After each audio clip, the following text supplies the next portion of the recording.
Welcome back. Good to be here this morning. Welcome to training camp, 2025 version. Hope everyone had a great summer. Your families are doing well.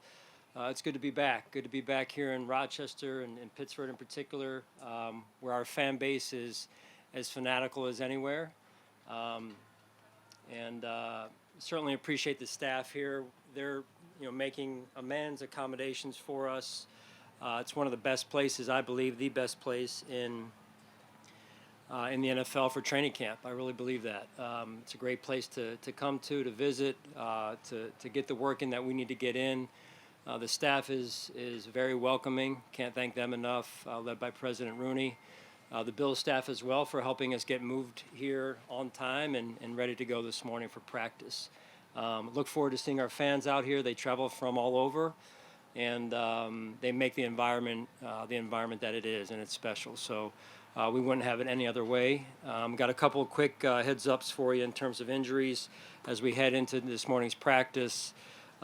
These four will not practice. Dawson Knox with a hamstring. Sid Van Pran has a calf. Spencer Brown with his back, and then Laviska Shenault with a lower leg strain. So I'm not going to get into timetables, don't really know too much in that area right now. We'll find out a little bit more as we go one day at a time with those four. Sean, Spencer wasn't working back in the mini camp either, so is the back injury something that's been lingering for a little while here? Well, he had some back injuries in his history to this point. I think really it's just a little bit of a flare-up right now, and we got to get it calmed down. That's the information I'm getting, and you know how backs are. I mean, we've all, most of us have had back issues in our lives, and they can be pretty sensitive at times. So just getting it in the right spot so we can get calmed down and he can push forward here. What's your reaction to James Cook being here? Do you expect him to participate on drills? Yeah. Couldn't be more pleased with James and him being here on time and ready to go. I had a chance to meet him, greet him yesterday, and shake his hand, look him in the eye, and he's ready to go. John, Joey Bosa's not on that list. Is that obviously that's a good sign? Where do you see him, and how anxious are you to kind of fully get him going now? Well, we had a number of guys that spent quite a bit of time following the OTA and minicamp period in the spring, getting themselves healthy, right? Spending extra time in Buffalo, staying there until they felt healthy enough to leave and then go train on their own, Joey being one of them. So, again, couldn't be more happy with the work that he's put in.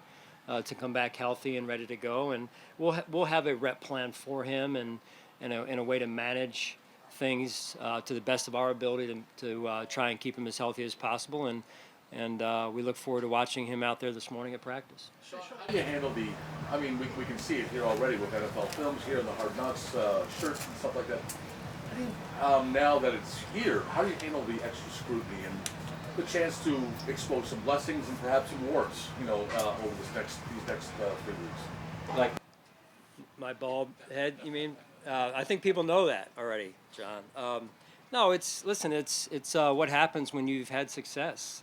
People want to kind of see what's behind the curtain a little bit. The important thing for us is that we can, while we're here, and you know this, you've been with us, is build that connection and build that trust that is so important to building the chemistry that we need.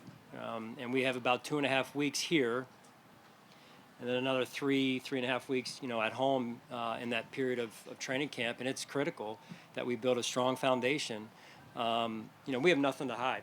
We are who we are. I think the cool part about this is, people see us on Sunday, they see us on game day. Now they get a chance to see that what we do on Sunday is exactly what we do Monday through Saturday. And I think that's the cool piece about it. The increased noise, if you will, is maybe in some ways good practice for us to really hone in and focus and get our focus where it needs to be. Hey, Sean, you have Hoyt and Lario with the suspensions. How do you think you'll manage them? And you got to keep them ready, but also get ready for week one. Yeah, something we'll have to manage. To your point, it's going to be a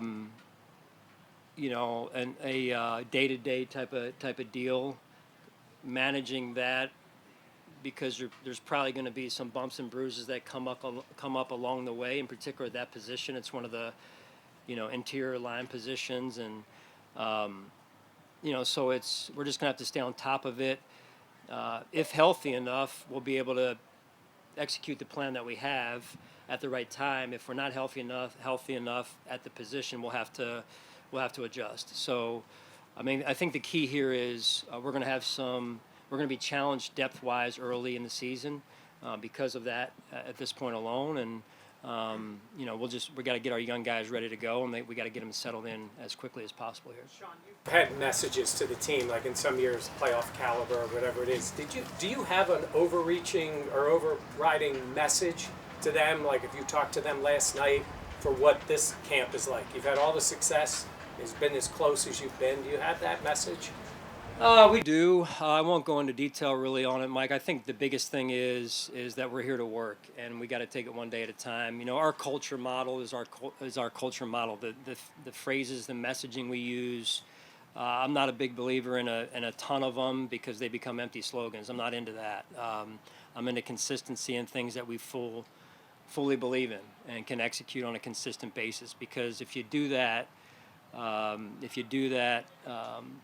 it allows the players to know what's expected and kind of gives them their direction. And with that, with great clarity comes the ability to go let it rip on the field. And I think that's a big piece of, to your point, of establishing that here, because let's say a third roughly every year this year, probably maybe a little bit more, maybe a little bit less, is our new players that are new to the Buffalo Bills and how we do things. Sean, what do you want to see from Max Hairston at training camp? I know he got banged up a little bit at minicamp, but what do you want to see specifically from him?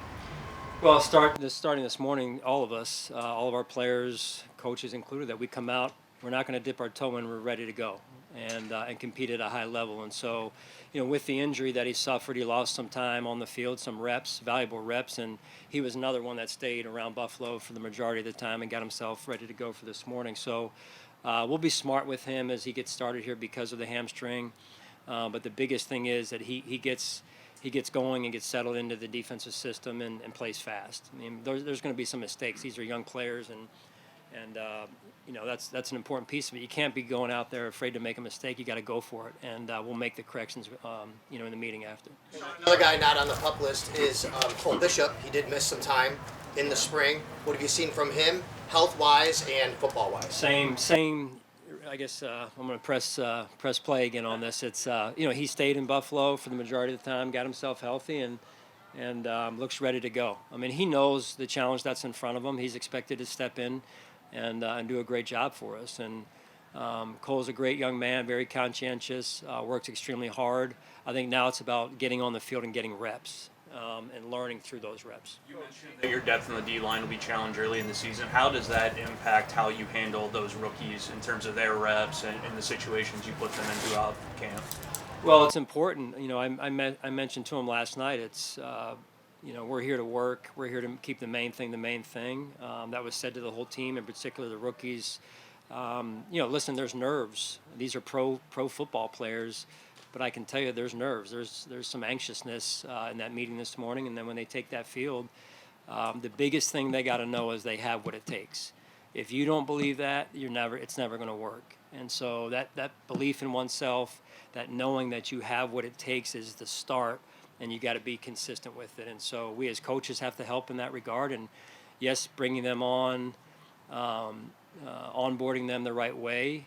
It's not going to be easy. It's a combination of love and truth. But the sooner they get comfortable, the sooner we see them become the best versions of themselves, and the sooner they add to our football team. Dion Walker, limited role? I'm sorry? Dion Walker, is he limited role?